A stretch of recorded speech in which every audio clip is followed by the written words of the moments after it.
What's happening in the world right now, coming up on NTD News. First, our top stories. Mike Pence kicks off his presidential campaign in Iowa, a rare moment in American history for a former VP to run against his previous partner. Find out what voters have to say. Over a dozen states have issued air quality alerts as smoke from Canadian wildfires wafts into U.S. cities. Officials warn residents to stay indoors. House Republicans say they want to protect gas stoves, but political infighting this week keeps them from making good on that promise. We'll show you what's happening. The Ukraine dam destruction is making wheat and corn prices soar, and we take a look at a theory behind the attack.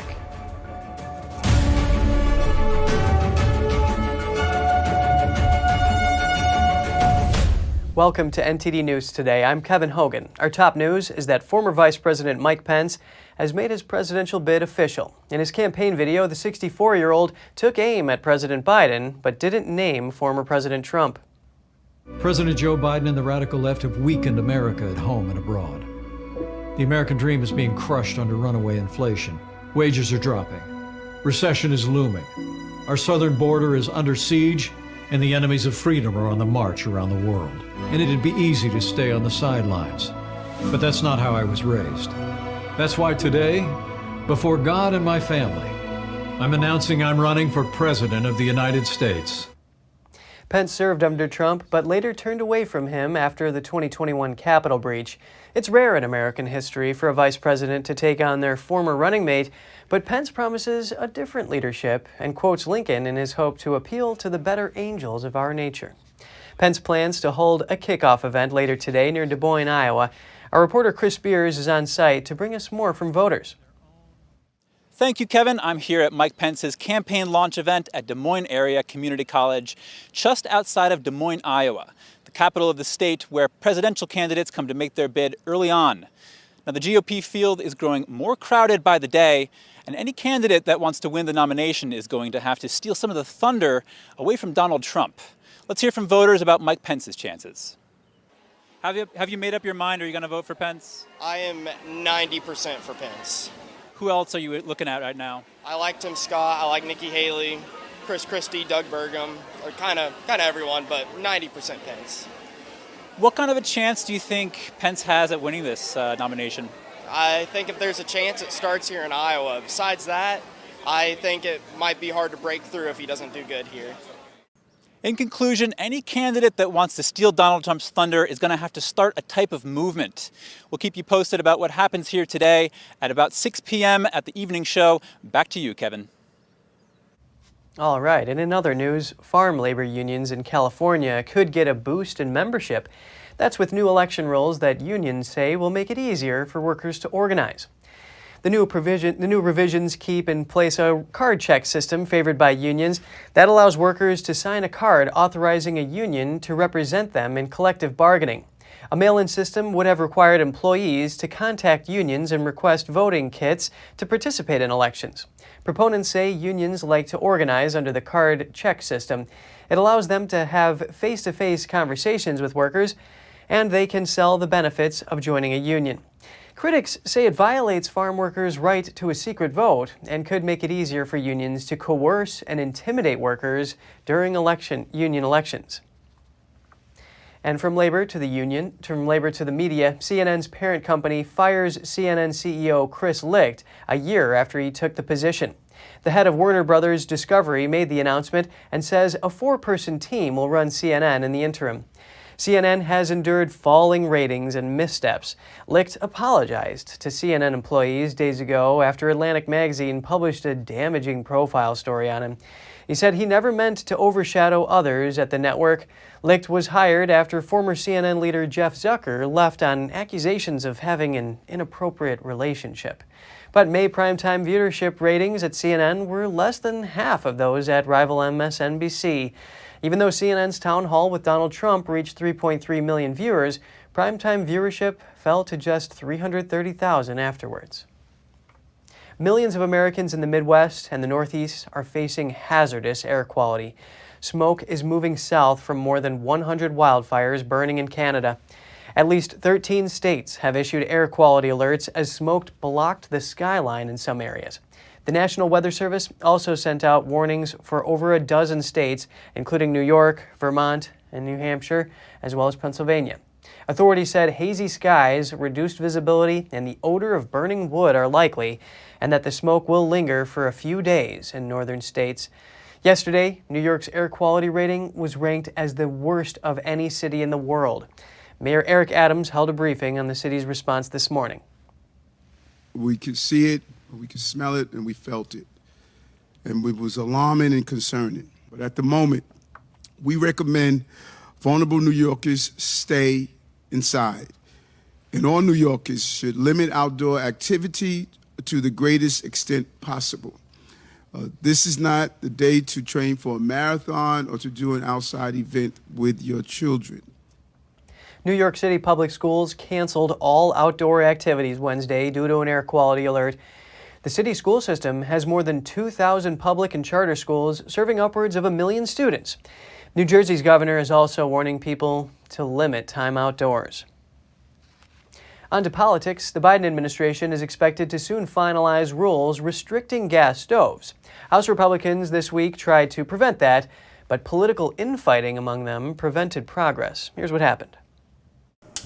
The Department of Energy, or DOE, last year proposed rules to restrict which gas stoves consumers will be able to purchase in the future. Democrats say they want to make sure new gas stoves do not lead to carbon monoxide poisoning or put children at risk of developing asthma. Republicans accuse the Biden administration of wanting to ban gas stoves altogether. The White House on Tuesday issued this statement saying it does not support any attempt to ban the use of gas stoves. However, Republican Congresswoman Debbie Lesko on Tuesday pointed out that while not completely banning gas stoves, the proposed rules will eliminate 100% of freestanding gas stoves and 96% of gas stove cooktops that are currently available on the market today.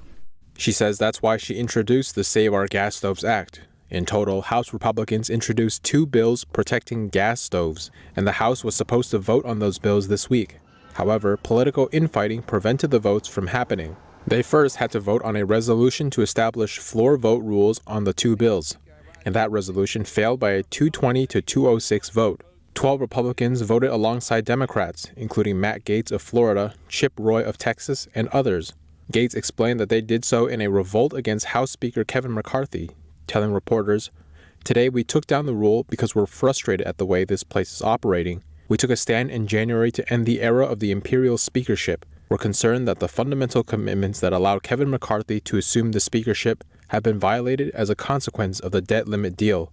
Gaetz says Republican leadership is punishing representatives who voted against the debt ceiling bill, and that Congressman Clyde was told that his legislation regarding pistol braces wouldn't be voted on this week as a punishment for his debt ceiling vote. Congresswoman Lauren Boebert said on the topic that they want to fundamentally change the way Congress operates.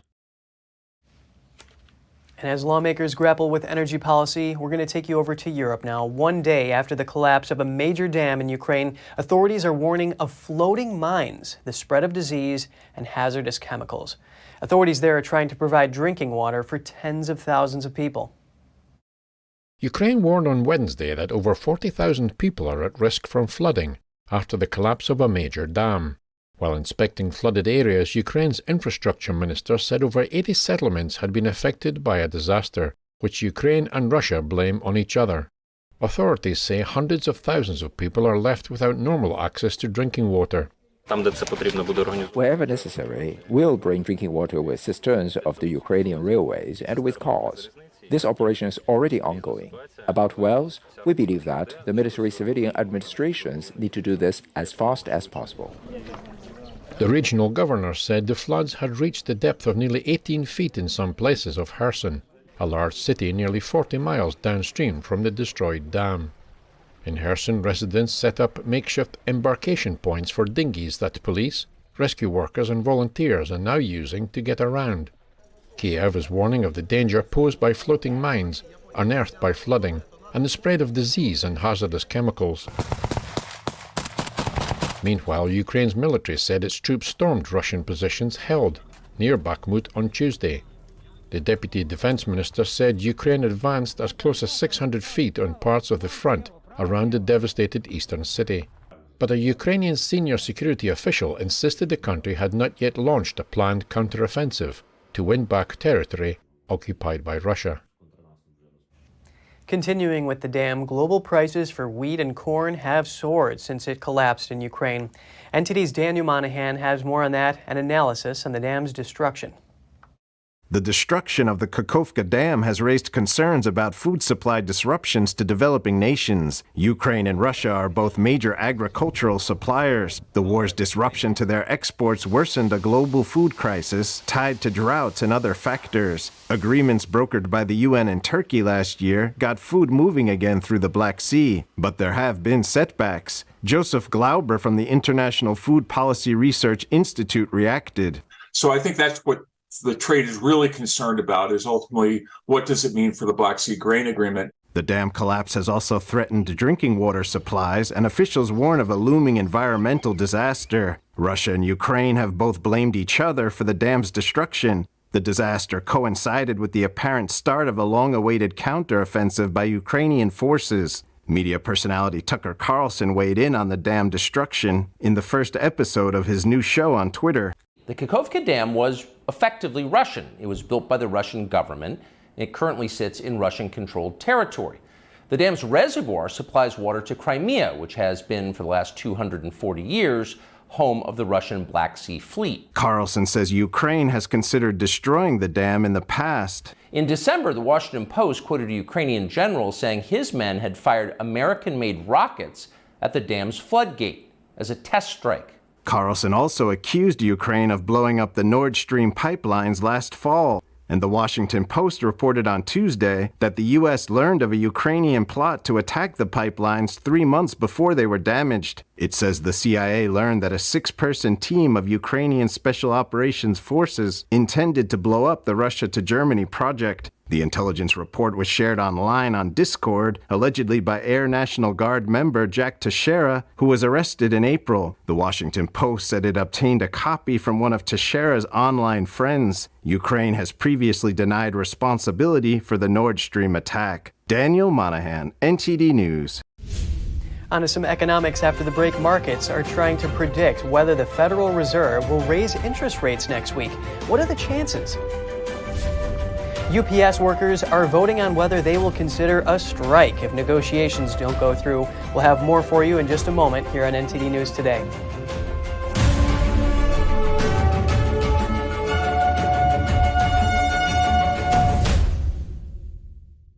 Share your favorite photos honoring Dad this Father's Day for a chance to win $1,000 in cash. Post your photos with the hashtag GJWBestDad. Enter before June 30th for your chance to win. It's just clear as day. The media, whether it's broadcast, cable, or print media, has become extremely biased.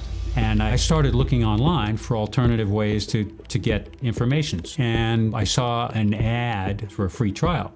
And I looked at it and I said, Epoch Times. I mean, come on, this is end of days type of stuff. I mean, what are they going to be talking about here? And I said, well, it's a free trial. Let me dig in. Is it giving me both sides? Is it giving me an objective point of view here? I have looked for opportunities to see where they might be biased, and I don't find it. It has given me a level of trust in media that I didn't think I'd ever get back.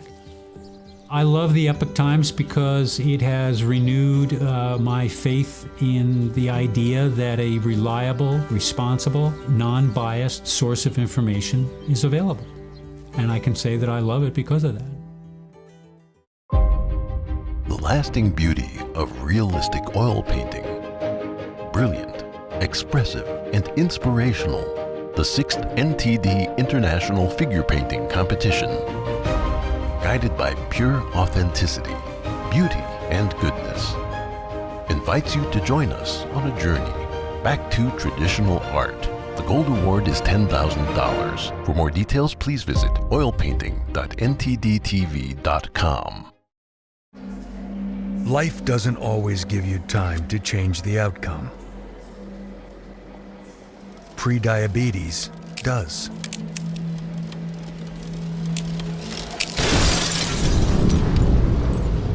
One in 3 adults has prediabetes. and you could be one of them. There are usually no signs for prediabetes, so it's important to understand your risk. With early diagnosis, prediabetes can be reversed. And you can change the outcome. Take the 1-minute prediabetes risk test today. Go to doihaveprediabetes.org.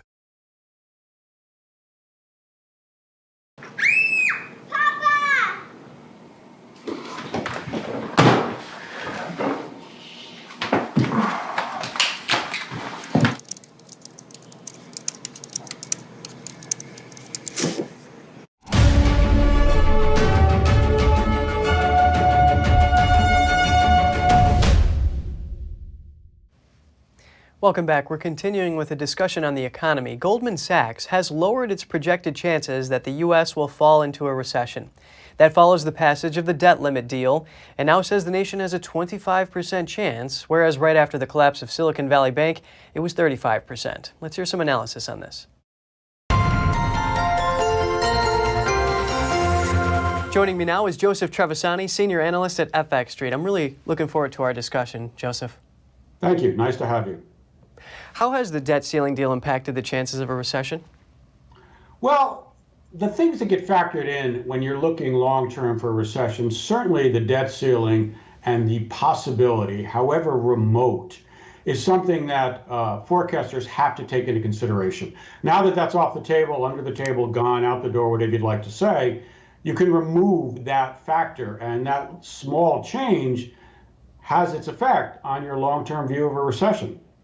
Big jobs report out. What do you think this strong job market signals in terms of the U.S. economy and chances for the recession? Well, the job market relates directly to consumer spending. Consumer spending has been up and down, but on the whole, it has held up pretty well. Certainly personal spending has in the last report is 0.8% as opposed to an expected 0.4%. As long as people, and the U.S. economy, as everyone knows, is consumer driven. It's consumer spending driven. As long as consumers have jobs, as long as they feel that if they change jobs or lose jobs, they will be able to find a new one, spending does not seem to falter. One of the things that is an eternal fact of the U.S. economy is don't bet against the U.S. consumer, and we are seeing that again now.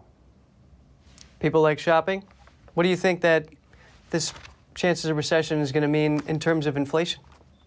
Well, I don't think, interestingly enough, inflation has not had a great deal of effect on consumers, on consumer spending. And I think the reason is because consumers largely view it as transitory. I know that's the word from the Fed that got a lot of bad press when they were using it a year and a half and 2 years ago. Nonetheless, the consumer's view and the Fed's view, although wrong in the time frame, has been right in effect. Consumer inflation has come down considerably. And Joseph, I want to reference influential economist Daniel Akaya. He wrote, "What no central bank wants to tell you is that the only way in which inflation can be brought down significantly is a recession. Often recessions do cool inflation, but are there other ways to bring down these high prices?" The classical view of central banks' rate policy in relation to inflation is that it's necessary to bring on a recession to reduce consumer spending. That's the classical view. But if there's anything that's been true over the past 3 years since the pandemic and the lockdowns, is that none of those classical views have really turned out to be true because of the unusual situation of a government-fostered recession in 2020. So I'm not so sure that it is necessary to foster a recession to complete the decline in inflation. Just briefly, I want to get your thoughts here. This is what Mark Zandi at Moody's said. The U.S. economy is resilient despite the banking crisis, rate hikes, and the debt ceiling. What's your thoughts on this? I think he's correct. And I don't often agree with Mr. Zandi, but in this case, I think he is correct. The banking crisis was a tempest in a teapot, if you will.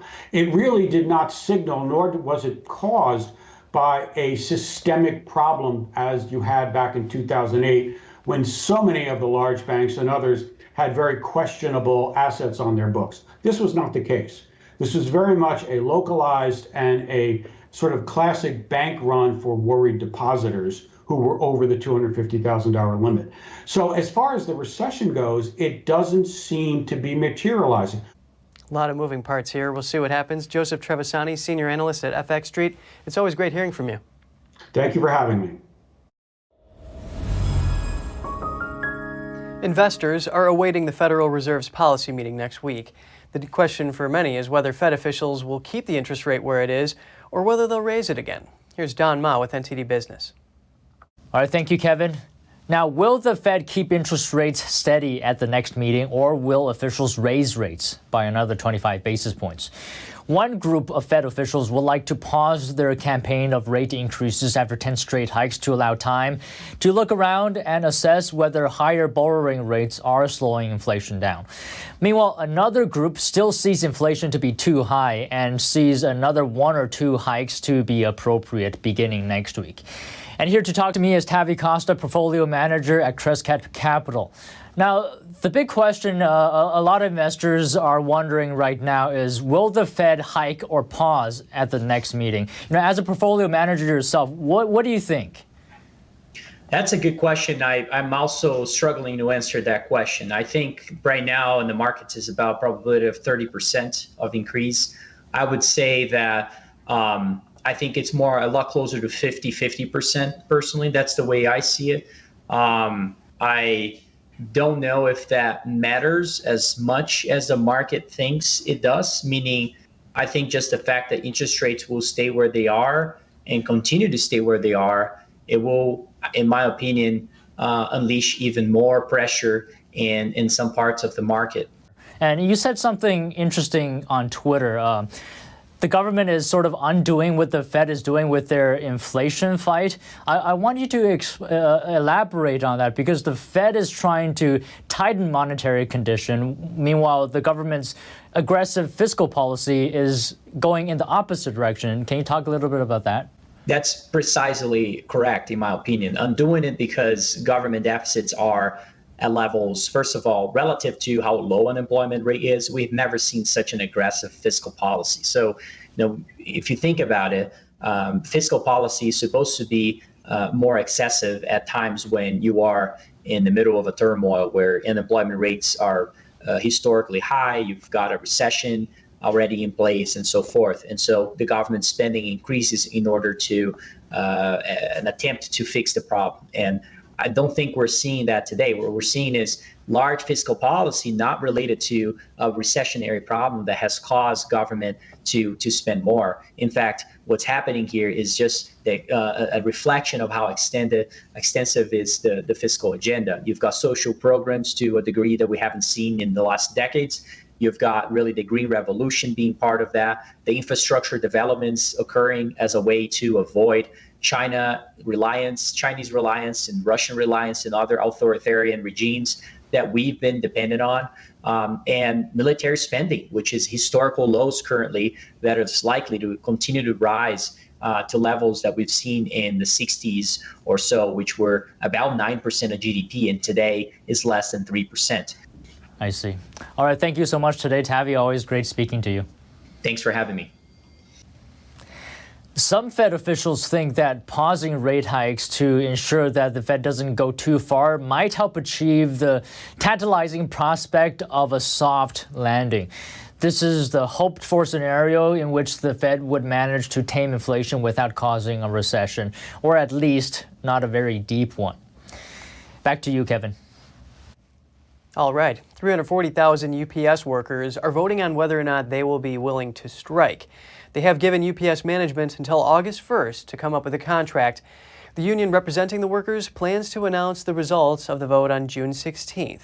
Strike votes are common during contract negotiations, but if agreements stall and a strike begins, it would be the largest ever in U.S. history. The strike would include delivery drivers and package sorters. Negotiations for a new contract began in April. The union is primarily seeking higher pay and more benefits, as well as air-conditioned delivery trucks. Taking you to some local news here, addressing a challenge the nation is facing, New York City unveils its first public health vending machine, a machine offering everything from free drugs that can reverse a fentanyl overdose to free crack pipes. Officials with the city's Department of Health and Mental Hygiene welcomed the machine to Brooklyn. It's part of the city's fight to reduce overdose deaths. Mail Online reported that less than 24 hours after the machine was unveiled, it was empty. The city's health commissioner says the city is in the midst of an overdose crisis, which takes the life of a New Yorker every 3 hours. The vending machine is the first of 4 that will be installed in New York City neighborhoods with the highest overdose rates. Some of the machines might carry needles used to inject illegal drugs. City Councilwoman Joanne Ariola condemned the move on Twitter, writing that the city shouldn't be commodifying addiction and fueling addicts. She says the money could be better spent on drug rehabilitation services. And just ahead, more findings on TikTok's ties with Beijing. A newly obtained code sample shows that China-based engineers worked on the app's source code. The UK government has ordered the Chinese embassy in London to close its unofficial police service stations in the country. We'll have those details for you in just a minute.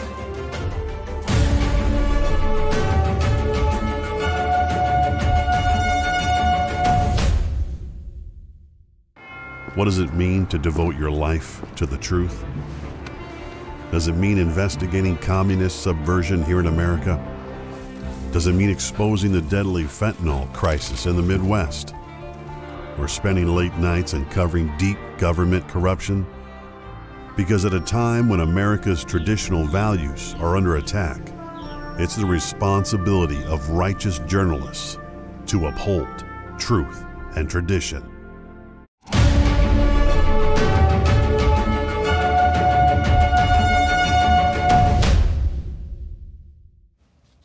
Good to have you back with us. We're going to zoom in on the world's second superpower. Chinese Communist Party leader Xi Jinping has a message for China's top national security officials. He says, prepare for worst-case scenarios. Let's learn more about what these could be and what this means for Americans.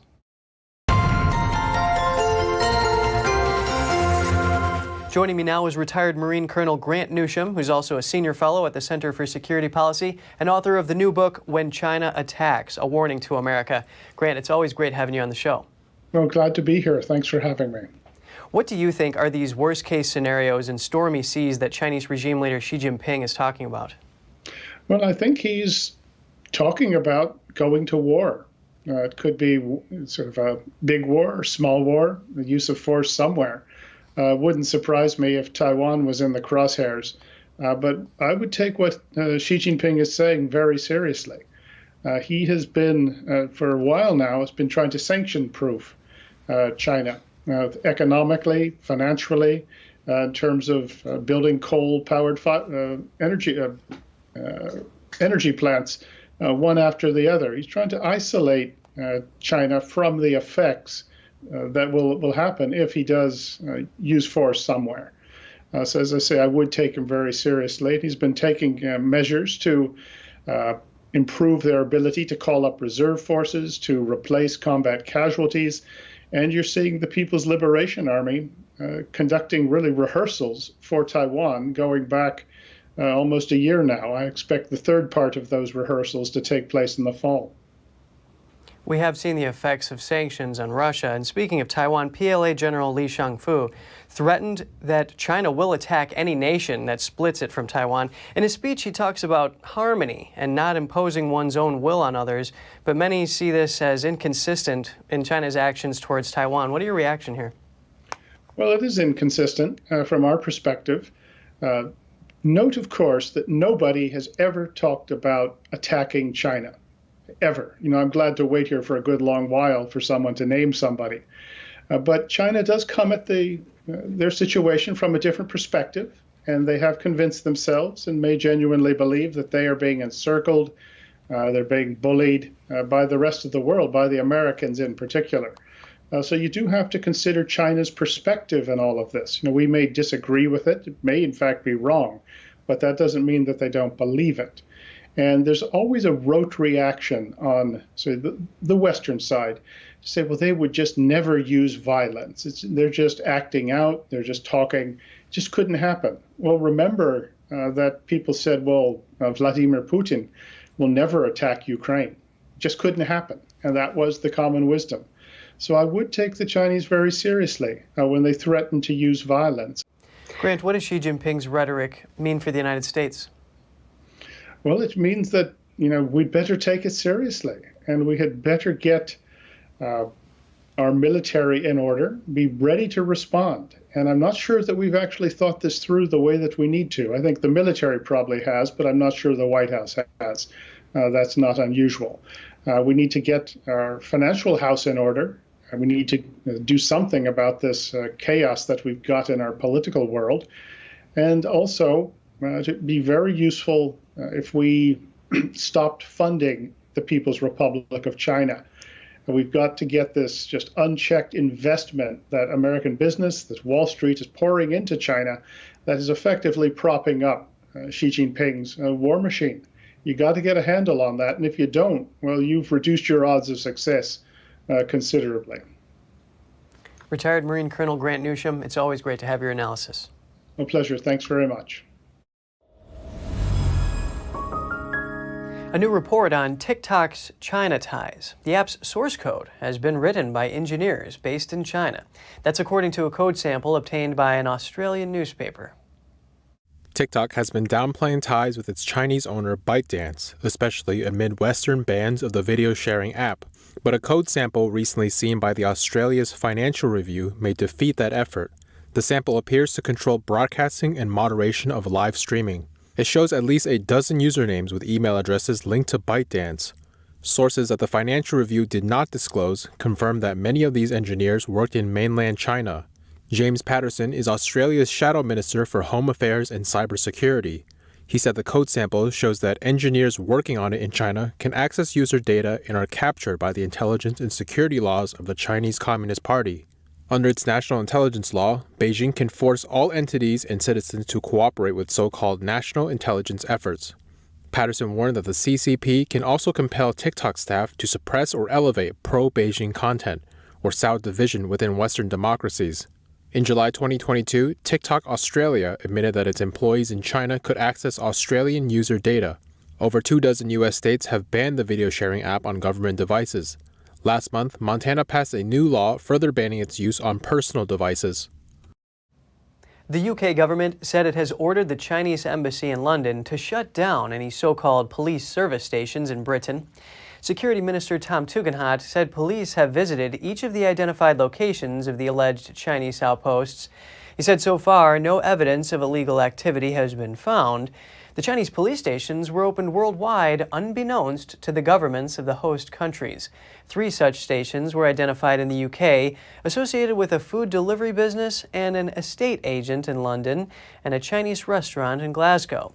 The Chinese regime said the outposts were set up to perform administrative tasks, but NGO Safeguard Defenders has alleged some stations had helped to coerce targets to return to China. And more world news coming up. NATO is preparing to hold its largest ever air defense exercise involving 10,000 troops from 25 nations. Researchers find lockdowns failed on their promise to significantly reduce COVID deaths. Get that story in just a minute.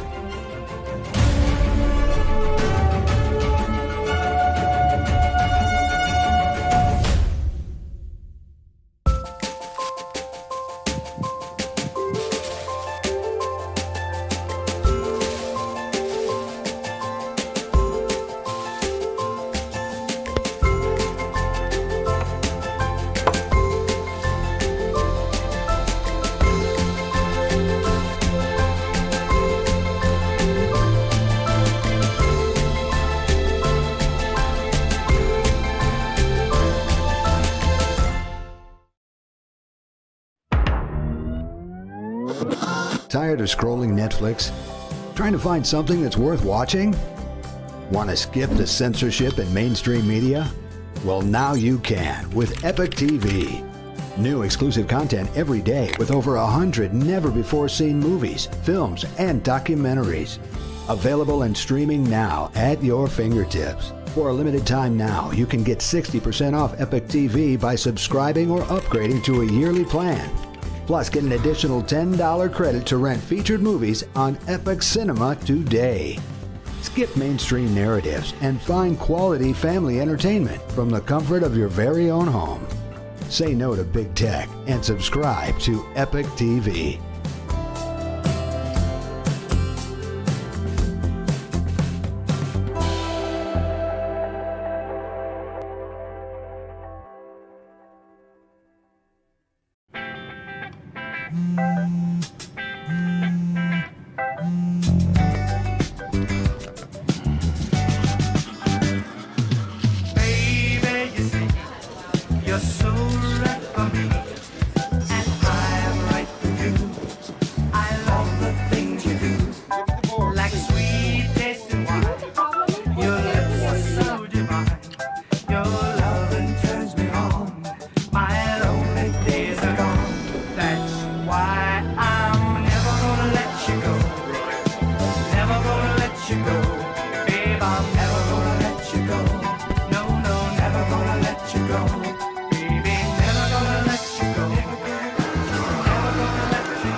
Here you go. Thank you. Thank you.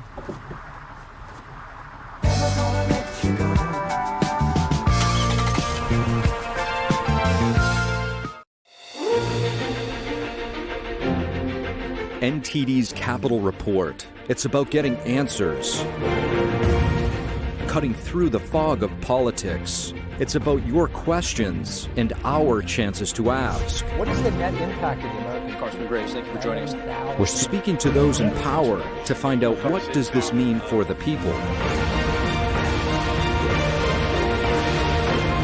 We're here so you're in the know.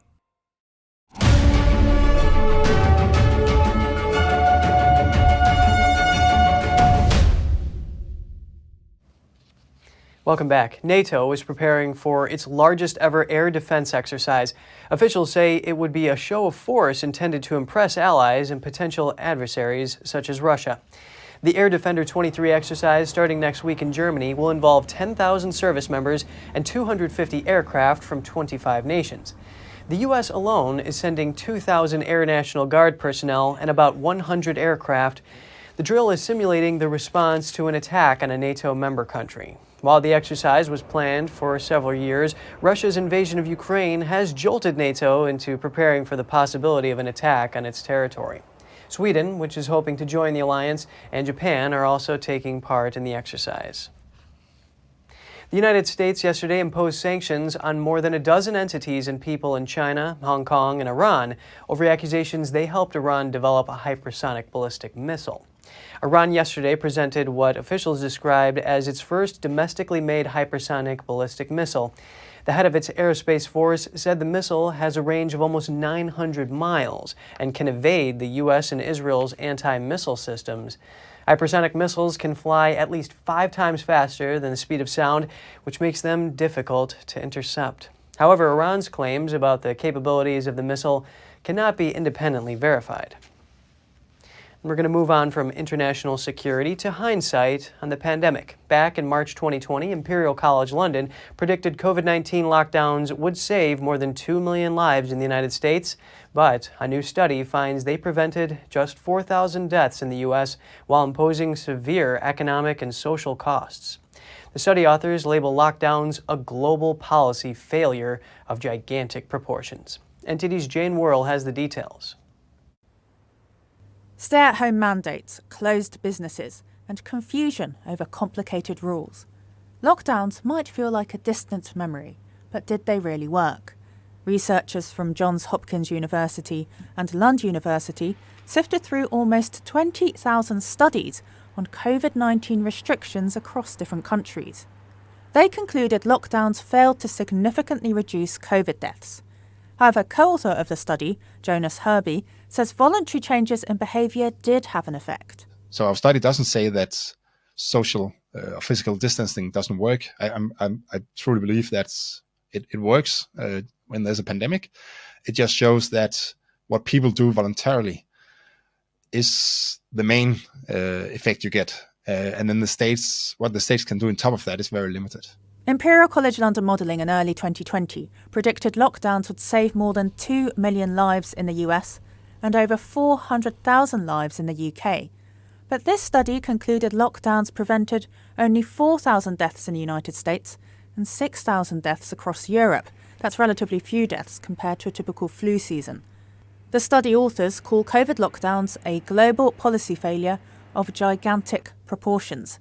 Professor David Payton says the costs for society far outweigh the benefits. We know they have very, very large costs. Now, we might, excuse politicians who are panicking a bit, perhaps early in the pandemic and trying to follow suit across countries. But looking back, I think it's reasonable to say that those lockdowns and government interventions were a really, poor policy intervention in terms of the low benefits and high costs that they had. When lockdowns were being implemented, UK lawmaker Sir Graham Brady was one of those who raised concerns. Now we're seeing the results of serious academic studies suggesting that the amount of good done by lockdowns was virtually none at all. We are nonetheless every day seeing evidence of the massive harms that were caused in other aspects of people's lives. He said lockdowns have had a particularly serious impact on children and young people. Young people going to university and not being allowed to attend lectures and having to do everything virtually and online. These have got very real consequences, both in educational performance outcomes and also in terms of mental health for young people. Imperial College London didn't respond with a comment. Jane Worrell, NTD News, London. We got some pop culture and history coming up. A Croatian city featured in the Game of Thrones faces a surge in tourism. Find out what locals are doing to manage the number of visitors. A new gallery opens in Madrid in June, showing off the finest treasures from centuries of Spanish kings and part of the city's original wall. Stay tuned for that coverage in just a moment.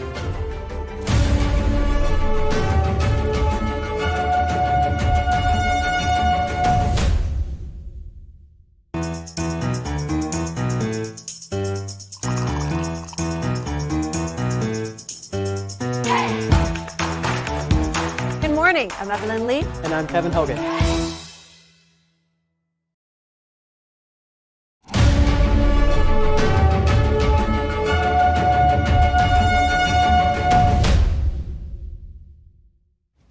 Good to have you back with us. A Croatian town featured in the Game of Thrones is trying to tackle a surge in tourism. Locals are calling the congestion over-tourism. NTD's Andrew Thomas reports that summer is coming. Dubrovnik lies on Croatia's breathtaking Adriatic coast, but the picturesque city is facing the challenge of over-tourism. More than 1.2 million visited the UNESCO World Heritage Site in 2019. So I just checked it now, and it was 4,026 half an hour ago, which is a number which is good, which is a number which is acceptable, which is a number. They include a daily visitor limit and a tourist tax. First of all, the number, for instance, of the cruise ships per day is limited now to 4,000 people. The hours that they are staying, the length of their stay in Dubrovnik port is much longer now. Dubrovnik's tourism industry is still a major contributor to the local economy. The other thing that we have, for instance, is the visitors counter. Cameras that are put around the old town, which help us knowing the number, the exact number of visitors. Despite the new measures, Dubrovnik remains a popular destination.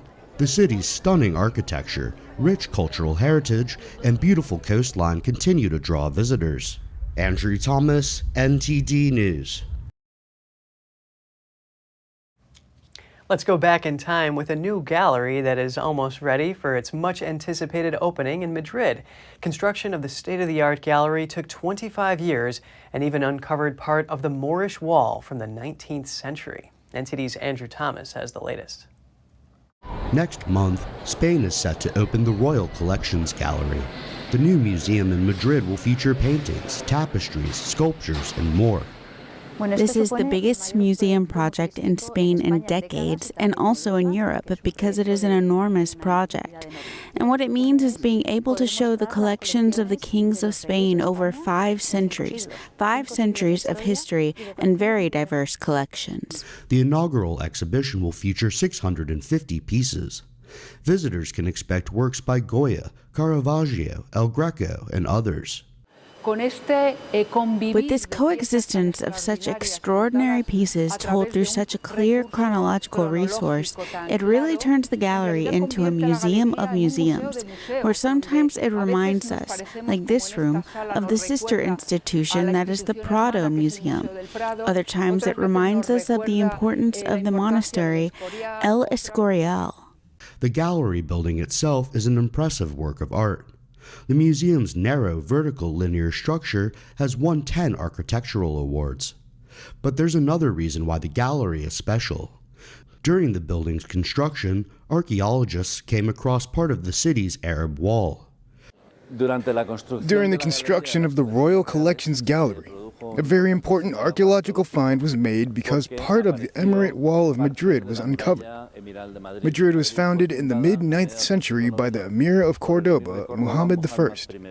This emir wanted to build a network of fortifications covering Toledo, and one of these fortifications was Madrid. The discovery provides a glimpse into 9th century Madrid. We have carried out a very important technical exercise in archaeology and the reconstruction of the history of Madrid on this site. So with an audio-visual presentation, we are going to see what Madrid was like initially, what happened in the 9th century with the Muslims, what happened afterwards.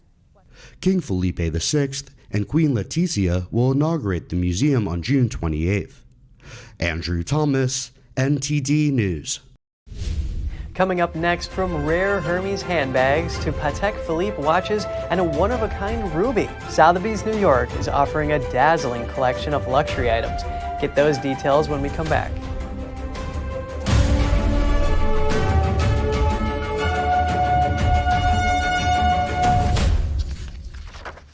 Stay tuned to get 2 rolls of alien tape free. You wouldn't stick your mother-in-law on the wall, but you could with alien tape. It just sticks. Just peel and stick to make anything stay in place quick. Brick, pavers, marble, tile, plastic, even leather. Nothing works better than alien tape.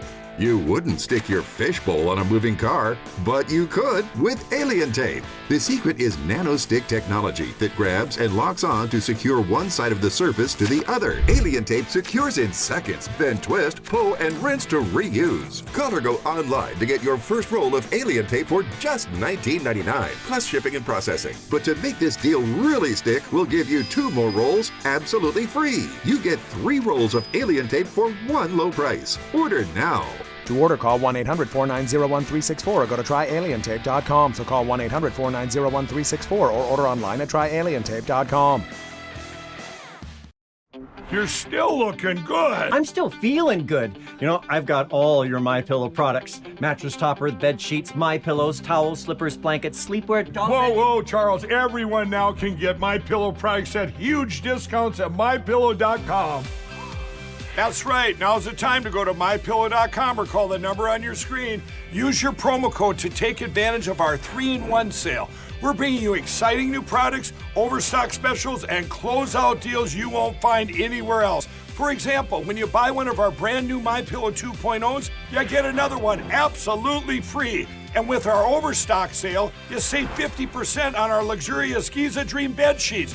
That's as low as $29.99 for the best sheets ever. And with our biggest closeout special, you get our all-season slippers for only $35. Or our sandals and slides for just $25. Quantities are limited, and once they're gone, they're gone.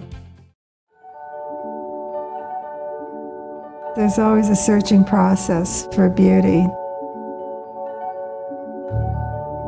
You know it when you see it.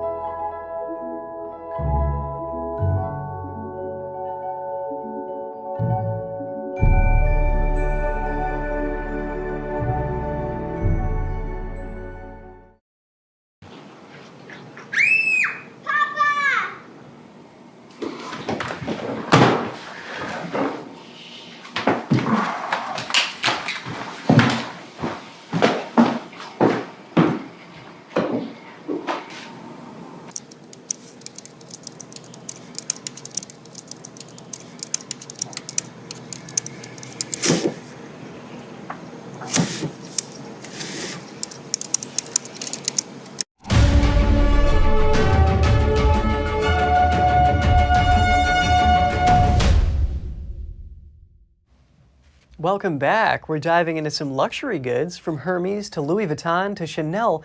A collection of designer handbags is up for sale at Sotheby's, New York this month. Among the highlights are handbags by the French luxury leather goods maker Hermes.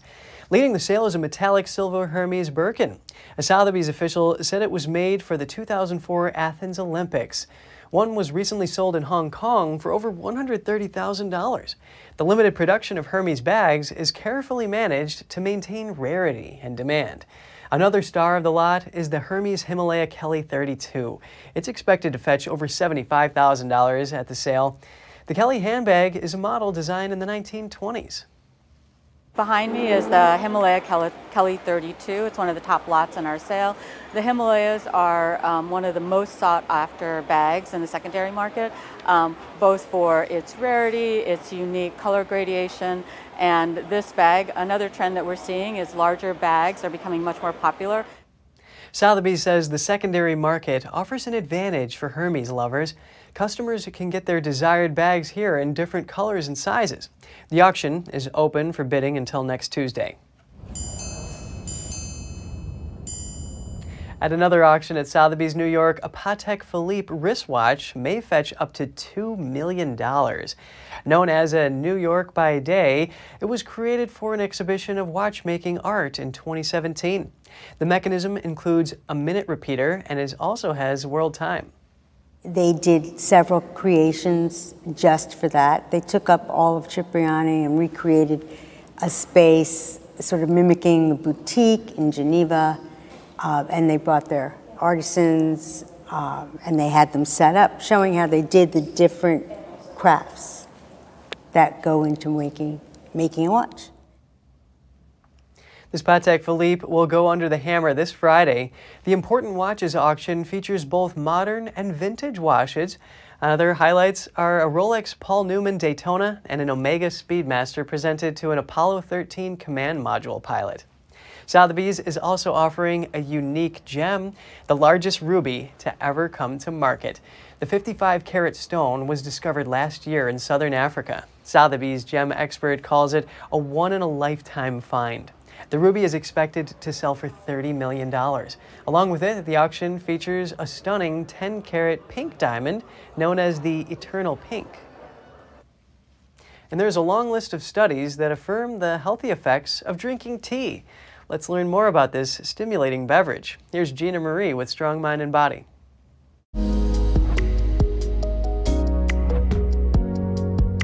Apples, step aside for a moment, please. A cup of tea a day could keep the doctor away. Why? Because it supports heart and cardiovascular health. You should still keep eating apples, but when it comes to choosing beverages, your heart could benefit from tea. Tea is the world's second most common drink, so what makes it so special? First of all, we are talking about Camellia sinensis, the plant that gives us black, green, oolong, and white teas. All of these teas come from the same plant. It's how the leaves are harvested and processed that makes them different. Tea leaves contain large amounts of polyphenols, which are antioxidants. They help to protect the cells against damage from free radicals, oxidative stress, and related health problems, such as coronary heart disease and inflammation. Numerous studies have shown that drinking tea can benefit your heart health in several ways. There's an example in the European Journal of Preventative Cardiology. It reported that people who drink tea 3 or more times per week have improved cardiovascular health. That was compared with those who consume fewer. More than 100,000 people participated in the study and they were followed up for a median of 7.3 years. The authors noted that the benefits were better for green tea drinkers than for black tea, and for men than for women. Those who made a habit of drinking tea were 20% less likely to develop heart disease and stroke, 22% less likely to die from heart diseases or stroke. Did you know that levels of good cholesterol decrease naturally as we age? Drinking tea may help with this decline. One study looked at how HDL levels changed over a 6-year period among more than 80,000 people. Those who drank tea on a regular basis have a slower age-related decline in HDL than those who didn't consume it. The decline in HDL translated into an 8% decrease in cardiovascular risk. If you enjoy tea on a regular basis, don't stop. Your heart and cardiovascular system are benefiting from this habit. If tea hasn't been on your radar, consider enjoying 3 or more cups per week. This can help to lower your risk of cardiovascular problems. Of course, if you're adding loads of sugar, you aren't getting the same benefits, so keep that in mind. Got some animal stories for you. Sumatran tigers at the London Zoo are pedaling into summer. The cubs, Zach and Crispin, had their very first swimming lesson this week. The cubs, who will turn 1 later this month, played with giant floating balls under the watchful eye of parents Geisha and Asim. The zoo says tigers are excellent swimmers because of their webbed paws. Sumatran tigers are the world's rarest subspecies of tiger. There are only 300 estimated to be left in the wild. These big cats are threatened by hunters and habitat destruction in their native Indonesia. A wildlife officer in Colorado freed a wild bear from a truck. The animal got trapped inside while searching for dog food. A video shared on Twitter shows the bear inside the truck. The vehicle's interior was all damaged. The wildlife officer then opened the door and shooed the bear into the nearby woods. Colorado park rangers warned people not to leave food in cars as bears can smell it and they learn how to open doors. That's all for today's program. I'm Kevin Hogan, NTD News, New York City.